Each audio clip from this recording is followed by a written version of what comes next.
l'expérience, il y a quoi affronter déjà le stade municipal, c'est un concert de tous les enjeux. Si jamais l'équipe n'est aux candidates, ça sera pour toi un mauvais ou un bon départ?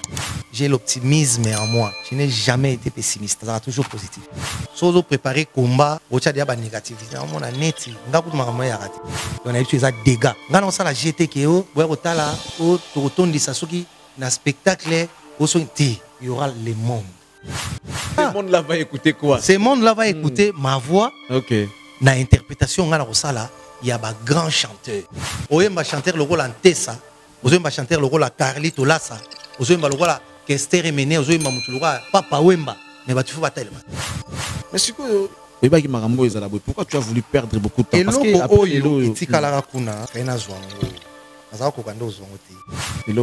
Set and play. Set and play. Set and play. Ce qu'on voit dans le set and play, Kadene Boukani, dans le set and play, Kadene Boukani, Ndegakimi. Vous êtes sérieux, Mambouzoloba? Trop sérieux, trop sérieux, trop sérieux. Toi, quand tu as Kadena, à mon avis, prison naïe ou Atchakinga et Boukani. Quand tu as Kati, tu vérifier, est-ce que tu as vraiment un solo, tu as Kimi un solo. Tu as Kangele est-ce que tu banda? Ah. David, tu as la carte. Mukolo ba la liste ya bato ba kemba na mukili. So ba cheko mona ngate na kati na passo la liste. Toi tu estimes que yo kemba na vie? Na kemba trop. Na lola ba téléphone ka nzambe. Na li felope ba téléphone ka Satan. Pona mukili awa to téléphone ba no sumi bale ko bazala ka. O téléphone nzambe nini? Téléphone ya Satan nini? So zo sala malamu o téléphone nzambe. So zo sala mabe o téléphone Satan. Madame Cindy Olomide Cindy Leker vient de perdre sa maman depuis hier soir. Yo komaka trop inspiration za la ka wa so asingi neti manzimbo moneti mo extrait ya liwa par exemple pour maman ndenga ki maman Nzumba ndenga tiki maman Antoinette Nzumba ko sa bon mon ngo ezali kelemba ke na ocha lobby na ocha kasiko to meka mama lelo komeli biso na kati ya libota mama Antoinette Nzumba tiki biso akei nalela mama Nalela mama, mama Antoinette Nzumba, atiki Cindy Leker, mama ki, mama,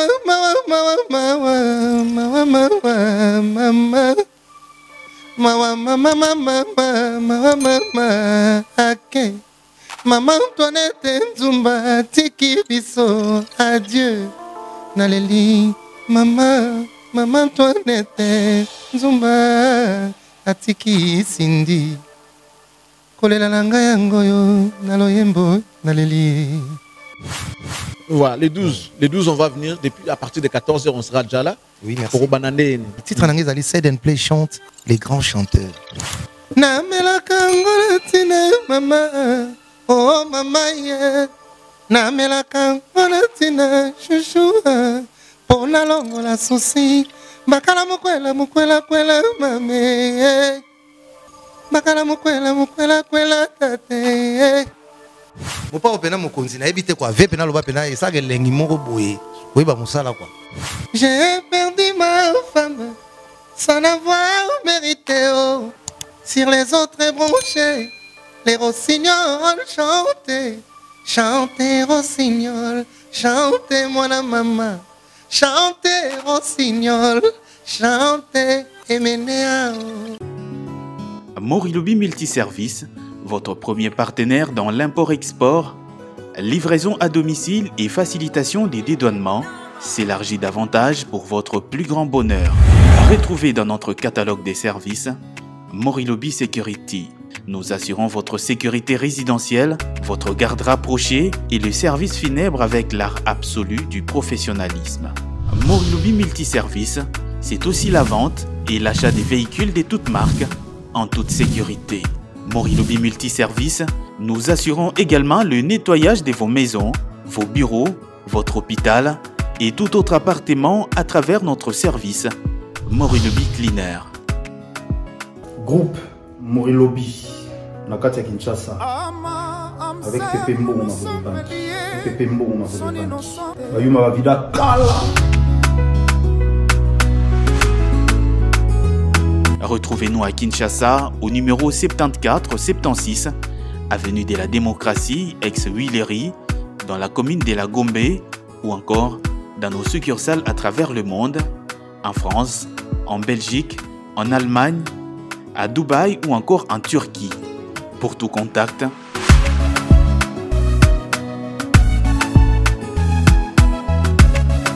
Morilobi Multiservice, des services diversifiés à la hauteur de vos attentes. La parole perd parfois à ce que le silence peut gagner. Mesdames et messieurs, bienvenue à vous tous qui nous rejoignez dans Cactus Télévision, la télé de l'excellence. Vous suivez depuis Kinshasa, la capitale de la République démocratique du Congo, l'émission Impression qui vient vous visiter ces week-ends. Mesdames et messieurs, nous allons en tout cas vous souhaiter bienvenue. Vous savez, ces derniers temps, il y a tellement d'actualités sur la toile. Il y a des événements qui se préparent. En l'occurrence, le 12 août, il est prévu 2 événements ici à Kinshasa, la capitale de la République démocratique du Congo.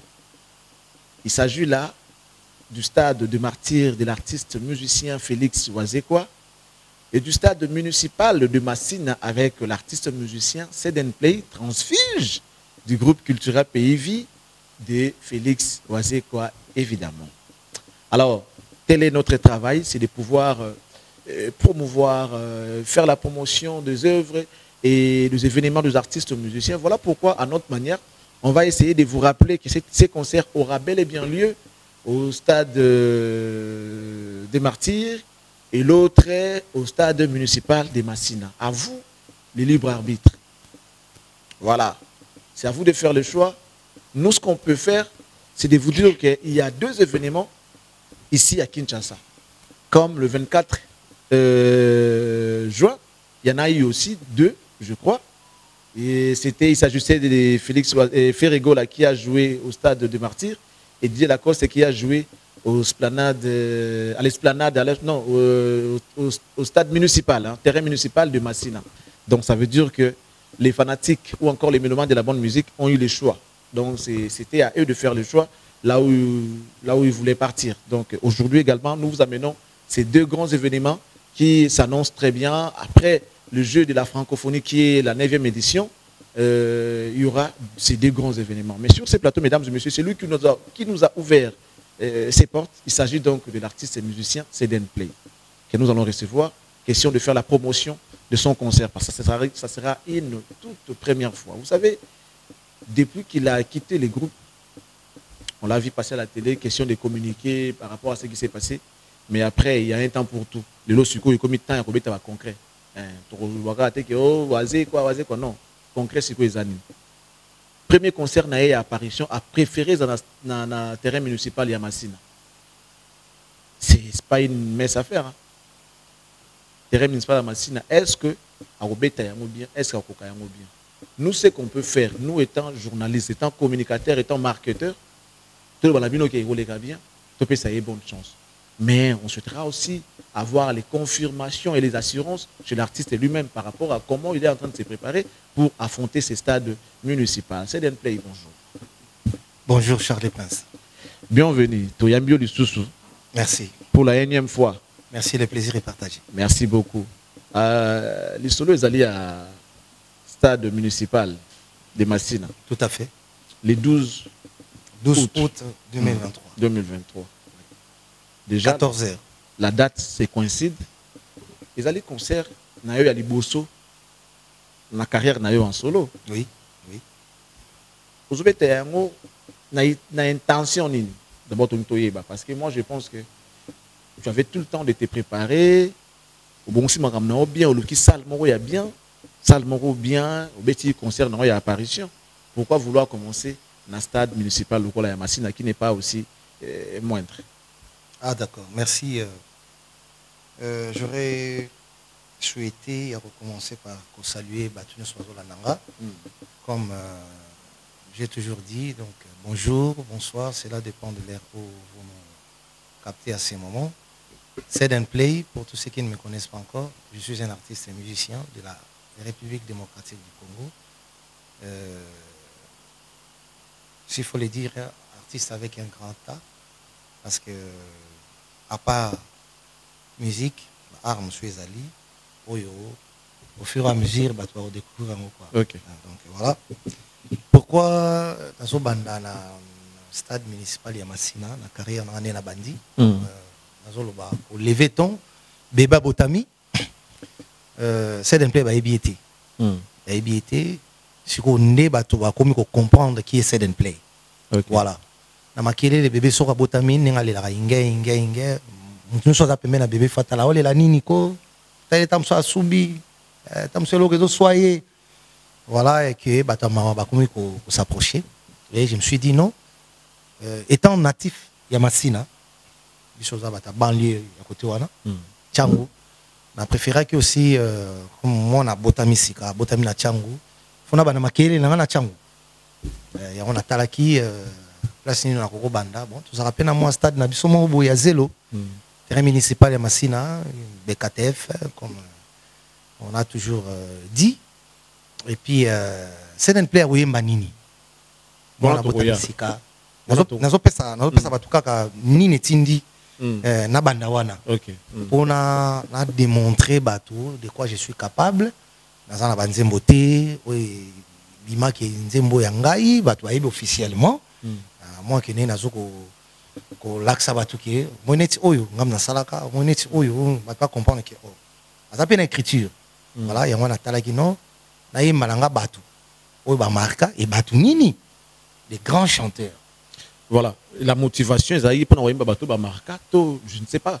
Parce que soit ils ont apparaître, ça les appelle na Tchangou Ebele, ça les a na Tchangou Ebele, ou na moi contenance moko, ça là pas cité au lieu du stade municipal. Moi, je suis pas en train de sous-estimer, mais la réalité en face nous dit que l'expérience, il y a quoi affronter déjà le stade municipal, pour nous, ça craint. Ça craint. Est-ce que tu nous confirmes, tu nous rassures que ça va bien se passer, que tu auras les gens qui vont venir te voir ces jours-là, bien que Sori Obanda on a Tchangou. Bien, moi na qui a vu na natif ya Tchangou. Na bi place na Télémeli. Bon na ninga mabete ezaka ka na ninga tozo solo la. So ina longoli njili ngaza Massina. So longoli njili, na longoli Kimbantseke, na longoli Maluku, na longoli Nsele. Il y a des quartiers na tanka ba commune, n'est-ce pas? Massina déjà. Espace exaté. Massina kaka. So na 4 sous Massina. Tu vois, on a 1, 2, 3, 4, 5. Na tangi ba komba ba quartier te. So na tangi nga na za 3. So na tangi ka 3 kaka. 3 kaka ya pamba so ba ye wana. Uba oya. Na hivi place na Télémeli quoi. Ba Kioko. Ici c'est katikati balé. Ça partout dans le monde. Wana banane. Ça fait na ba petit na. Bazana ba Kioko. Ici c'est katikati balé. OK. Ba petit na nga. Nazana ba petit batimba trop. Bana basi. Nana ba playette. Bana basi. Nana ba playboy. Ba nuku. Kana quartier 3 wana. Suka bango kaka. Donc déjà il se passe exactement. Est-ce que Kobanga exacté?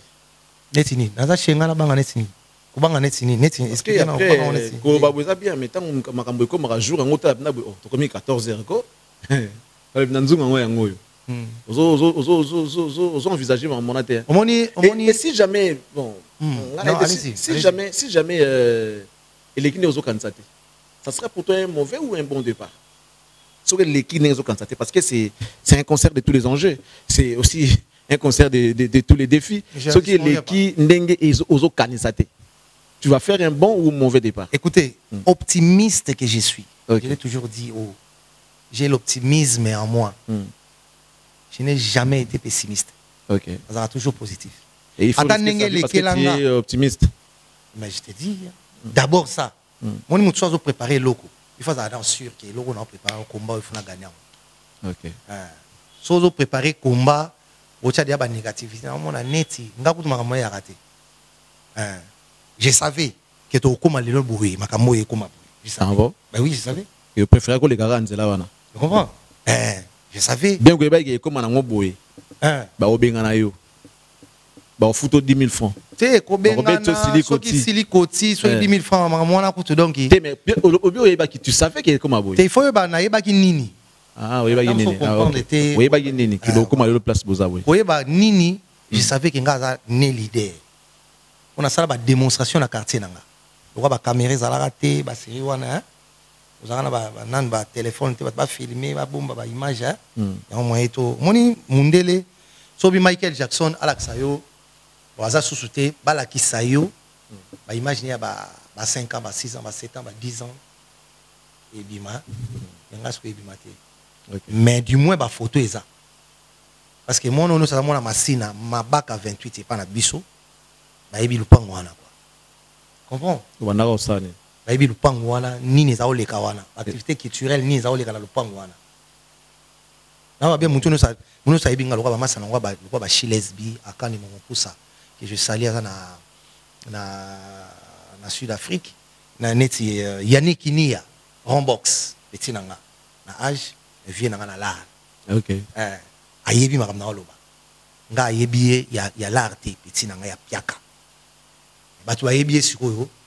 sala combo grand boss millionnaire vous comprenez ba fistas ba Zino ça fait la double nationalité Zino ça fait la double nationalité ba yima mona oloba bana mai nanga ba bima ba komona ba makambo sikoyo za nini kala bazaka oyati baza mona ngati sikoyo lumière epesi bazongi oh ndeni il faut que vous soyez na biso donc na biso eza dégâts ngana osala GT ke o boya kotala o tokotondisa soki na spectacle o so te il y aura le monde na yebi place naza mona masina il y aura le monde mais après on va te poser la question pour que le monde là écoute quoi c'est ça le problème voilà ce monde là va écouter quoi ce monde là va écouter ma voix OK na interprétation ngana kosala il y a ba grand chanteur non bien oyemba chanteur le rôle en Tessa oyemba chanteur le rôle à Carlito Lassa oyemba le rôle à Kester Emene oyemba mutu le rôle Papa Wemba mais ba tu faut bataille mat ayemba papa Wemba ça va et bandi pas tu comptes faire combien de temps spectacle nous combien de temps 14 heures spectacle bandi il y aura lever les rideaux ningi za kaka donc on va vraiment dans un podium 16 heures OK comprends 16 avant qu'il fasse noir peinard en Mufessina. Donc 16, 19. OK. Donc 3 heures du temps. 3 heures du temps. Nous avons imaginé. Voilà, nous avons imaginé. Nabi ke bana masina, nabi public wana, nabi ko wana. Ko nanga. Mon stade wana. Yamba bosote na betango quoi. Mbal bosote. Yo betango déjà. Yana ba ezara ba image ezala. En solo ou bien ezara en solo, mais c'est na longwa wana. Faut c'est une play té. Mais c'est quoi pourquoi tu as voulu perdre beaucoup de temps? Parce que après etikala kuna faina zwango nazaka kokanda zwango te. Ah bon? Ndi na zwango sikoyo. Siloko nini yango? Siloko nini? C'est une play. Orana kaza kokende. C'est une play za otikala.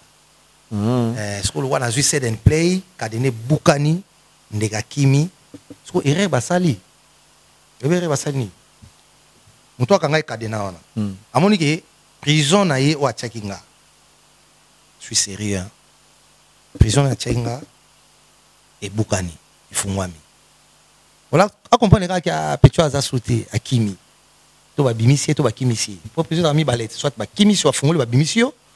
Soit au bundi yo moko kimi. S'évader. Voilà. Accompagner ka ke ezaka ya okanga fungola yango. Komi afungmani na fungola yango. Yesu asaini.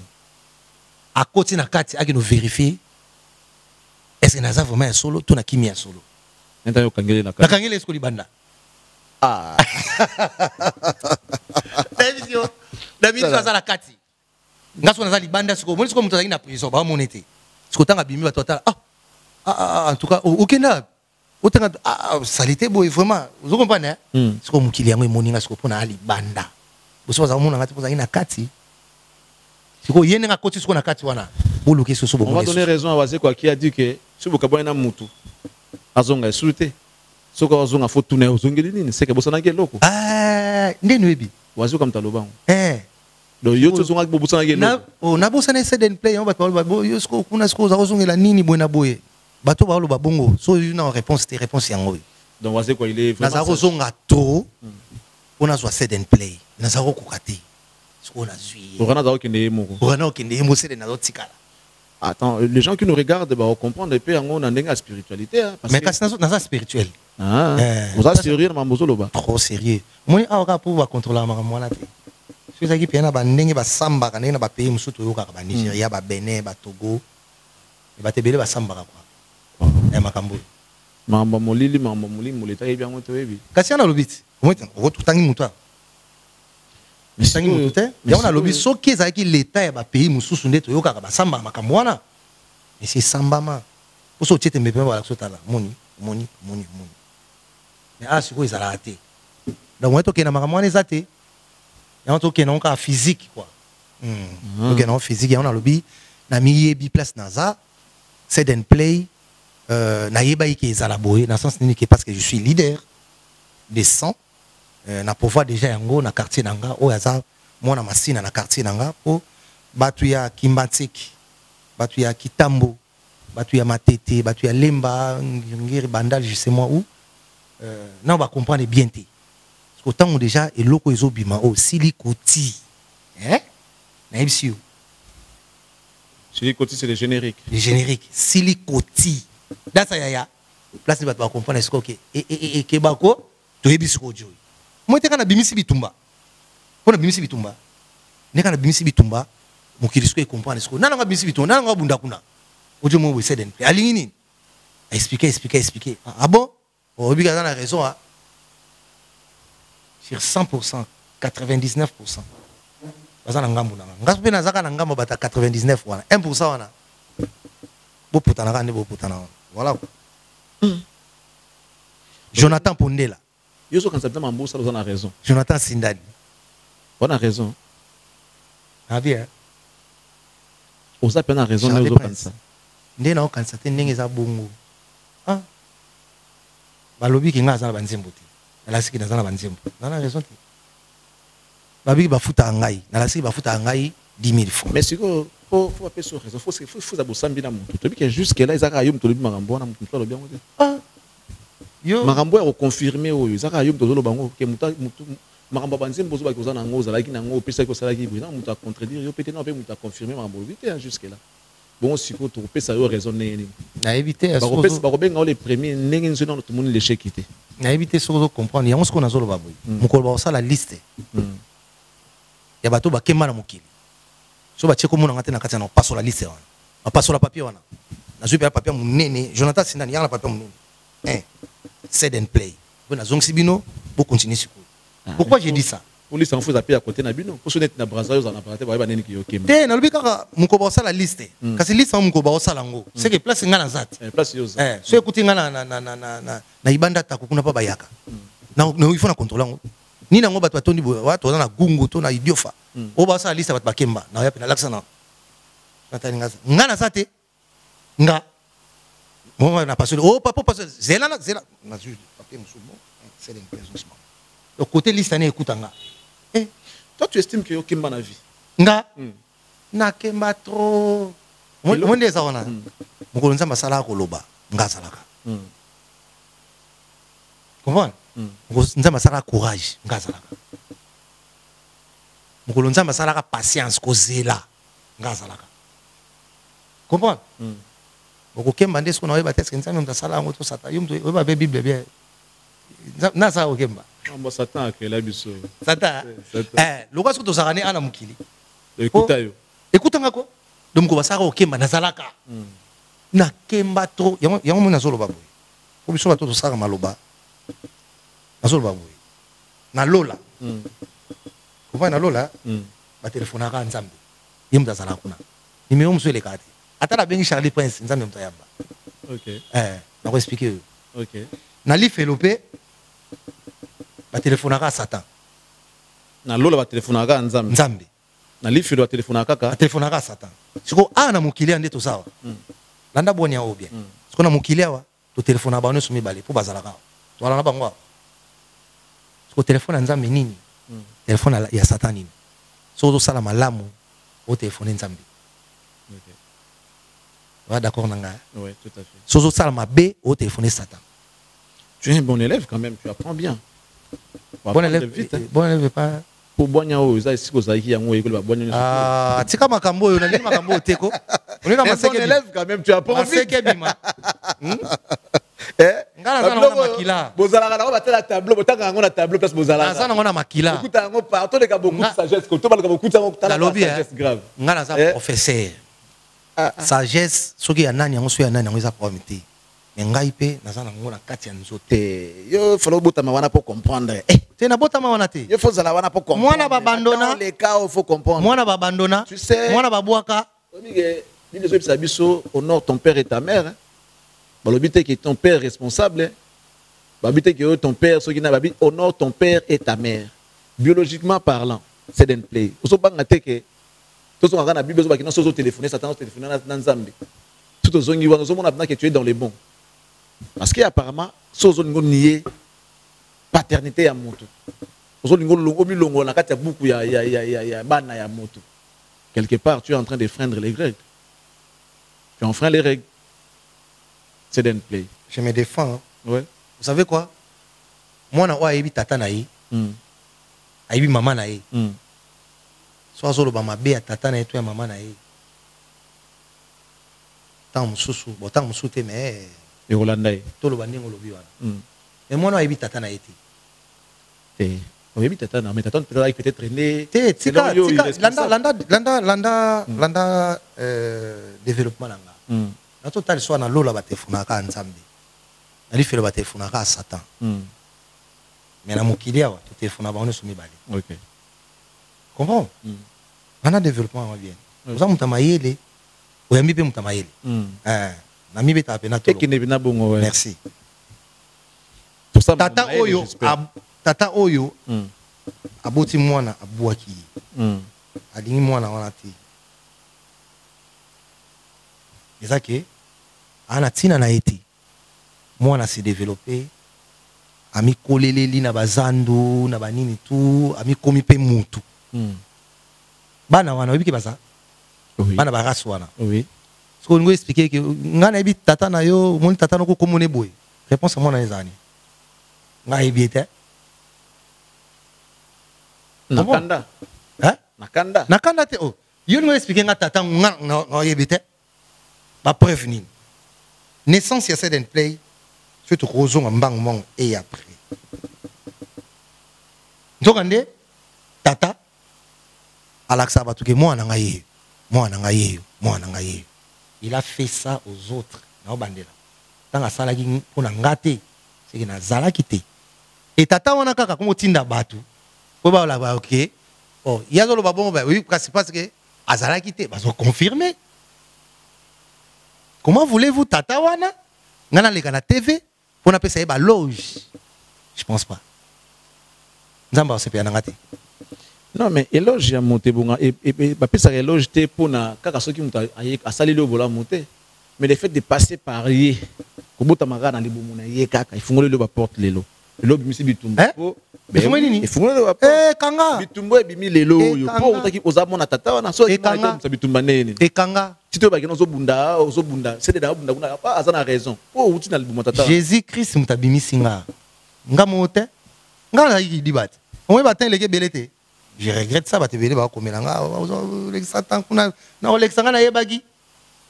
Yalo ka mutata liboma, yo calculer la kaye liboma muto bandana na 2000 tout ça le quoi 2010.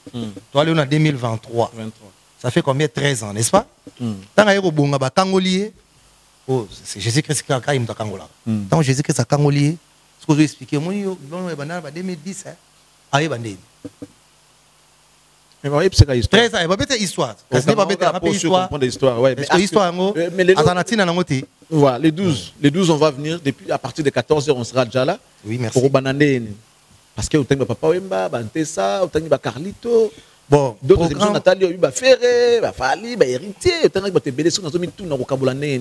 Mais on peut ko so pas peut ba master na fo Wemba ba moné so pas ote. Maman, ça n'est pas net, pas faire, net, pas. Ouais, est-ce que vraiment, on a habité? Tiens, ce qu'on a dans le lobby, Yorangai, titre en anglais, Said and Play chante les grands chanteurs de la RDC. Comprends? La salle illusion. Il y a Banda Kuna Kasna, n'a pas basé Belletti. Surtout puis Banda soit pénaliste, le Wangam écrivain, vous n'avez pas comme un non, c'est ça les hôtels. Vous comprenez? Namela Kangola Tina, maman. oh mama ye namelaka mpona ntina chouchou mpo nalongola susi bakala mokwela kwela mame bakala mokwela kwela tate ennemi Vadio Mambenga. Mobali na bala molongo ya makambo. Voilà. Comprends? Vadio Mambenga, grand chanteur. Ngana zo sa nini? Nazo la musa public ba ebake. Ah, wana nani? Pona parce que net par exemple, oh Vadio Mambenga, ba te bele ba ebiete. Est-ce que tu ne te demande le peuple? Hein? Tu n'as que demande le peuple. Déjà na tunaki. Na ebi mabele na ngai bien. Mabele na nga. Zonga tu n'as que demande le peuple. Que demande le peuple wana na tuni yango place oyo. Ngana koleli. Que demande le peuple wana tuni yango place ngana ko beta. Est-ce que yebi ke Tchangu eza poumon ya musique ya Congo? Bon yoza na relaxa ote mais na rappeler au kaka. Yoza chroniqueur, yoza monta culturel donc oyibi maka mwana. Tam soko lekanga. Lokwa mutu lokwa ntesa. Tchangu. Dinovan. Tchangu. Vous comprenez? Bengali. Tchangu. J'ai perdu ma femme sans avoir mérité. Oh. Sur les autres branchés, les rossignols chantaient. Chantez rossignol, chantez moi la maman. Chantez rossignol, chantez Emenea. Viens à Bissou. Njili. Tchangu. Vous comprenez? Tchangu. Bazawana ba Bendoson, ba Pocadero, ba Mirage. Vous comprenez? Ba Cindy Leker, mais attention. Bon, il a actionné. C'est au ambassade, j'ai pu faire ça la radio. Natangi si ok. Tchangu, y'en a zo bezali poumo. Écoutez, nabi Tchangu, c'est quand on a comme ça fait Tchangu nangako, comment Charlie Poisini on voit. Comme ça Tchangu. Nabi si Tchangu, ba fait nabiso ba personnam vient nabiso nani. La commission qui m'a égoïa. Vous comprenez? Baza tellement ébélé. Vous comprenez? Alors, Cindy pour l'année. Elle fait notre fierté, il faut le dire. On en profite pour rappeler aux gens, pour informer à l'opinion publique que Madame Cindy Olomide, Cindy Leker, vient de perdre sa maman depuis hier soir. En tout cas, l'équipe de l'émission Impression ainsi que l'équipe de Cactus Télévision en général présente ses sincères condoléances à Madame Olomide, à sa famille biologique, ainsi que à Kofi Olomide pour la disparition de sa belle-mère. Maman Antoinette Nzumba, si je ne me trompe pas, je vais regarder rapidement les messages de Kofi Olomide. Attendez, mesdames, messieurs, s'il vous plaît. Voilà, c'est bien écrit.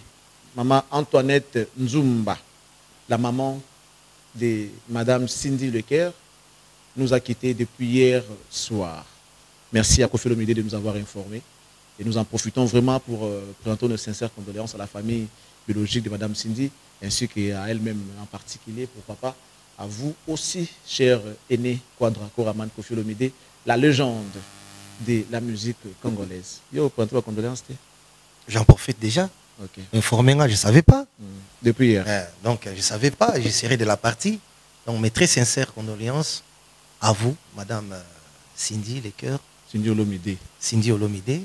Donc, je suis de cœur avec vous, ma soeur. Yangweza Nzete Ambila. Ils ont un lopong à Montignos. Qui dit Yango veut dire liwa. Ils ont le rôle Nzete Ambila. Ils ont un lopong à Montignos. Les lois étaient les panayo, les lois étaient les panayi, les lois étaient les panangai. Les lois étaient les panayo.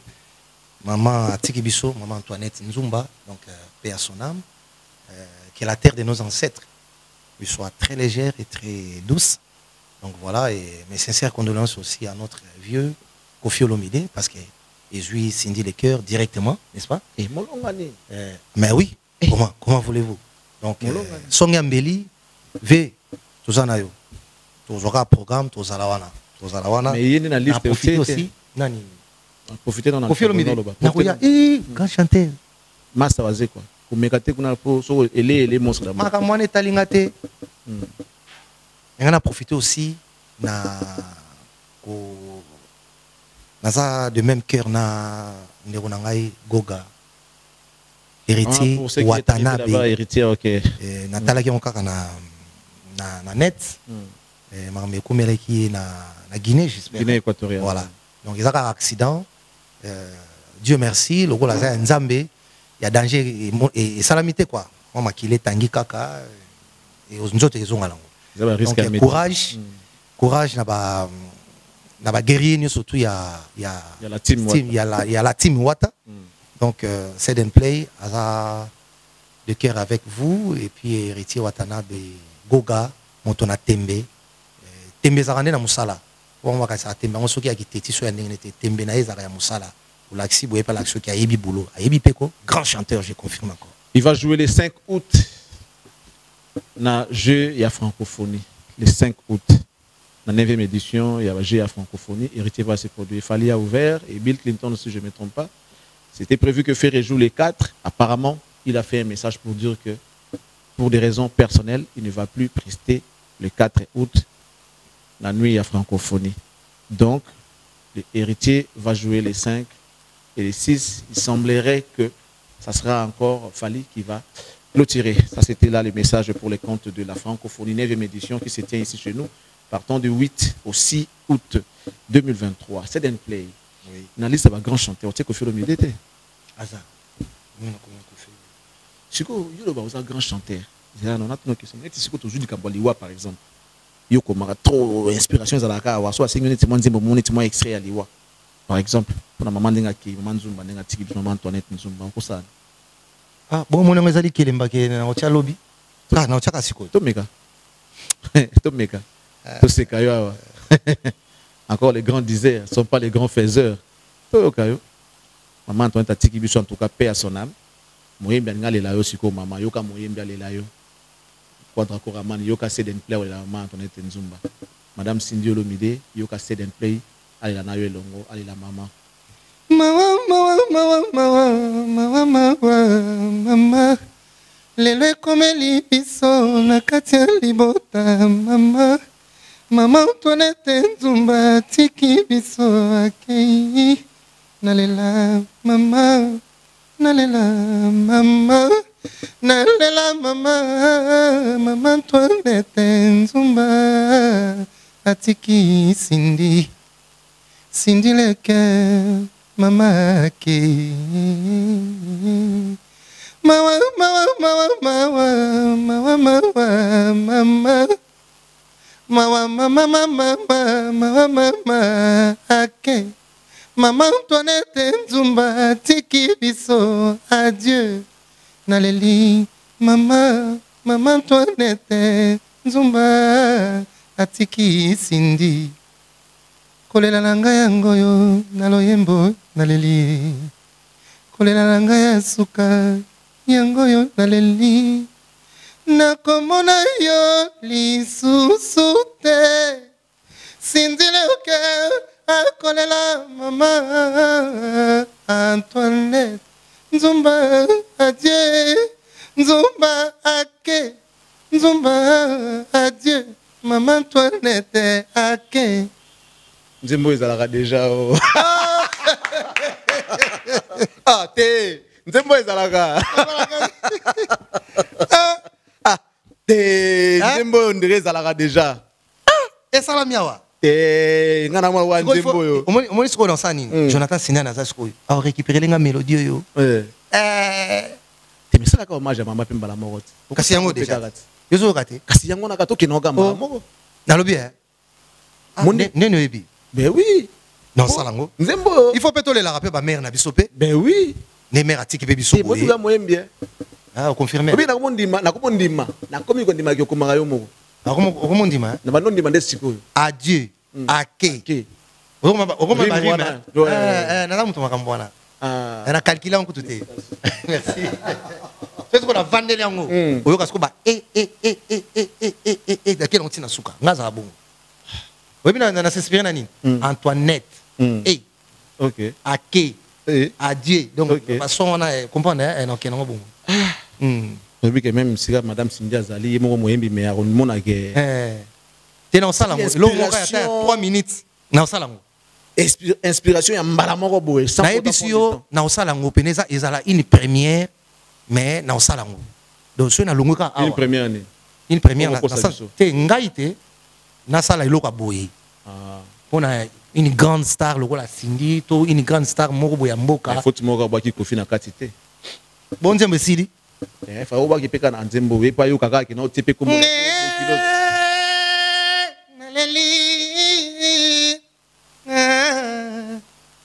kolela nanga suka yango yo nalo yemboe Kofi Olomide Kwadra akolela mama mawa mawa mawa mawa nakolela mama bomba nous avons les kilo vite fait studio kana minute ba bi mieux ba ki mélodie na ngai ngani na saboyeko mukolo basana besoin ba sala mélodie ya sika hymne national bobuka na te bolukanga te tika makambo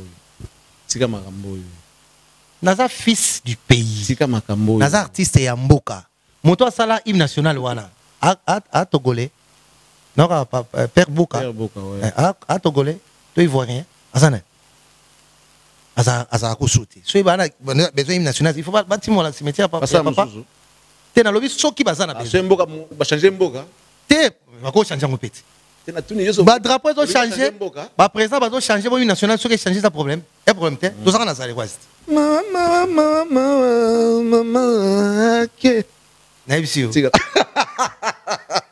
c'est un play ça que lengo mi mutai bo sabula bo yemba nayebi mopa opena mokonzi nayebi te kwa ve pena loba pena ça que lengi moko boye koyeba musala kwa nga yebi ngeza on est studio ça là kia j'ai promis à Cindy les cœurs avec sa permission bien sûr et la permission de Kofi Olomide so na ko na sengi déjà na média so na ko sala nzembo wana mais kolela mutu apekisa ngo mutu te je vois pas pourquoi ba apekisa yo kolela mutu na kombo na bango baza tellement minene il faut na loba na oboye te tozolela maman nde oyembi bango te tozolela maman Antoinette Nzumba oya botela biso grande star ya musique na biso ya Congo, une très très belle voix féminine qui est madame Cindy Leker, natif ya Tchango, l'épouse de monsieur Kofi Olomide qui est la légende de la musique congolaise. Moi na Tchango pour moi la musique ya Congo orchestre nyonso tout so moi na Tchango azate c'est qu'il y a faux mouvement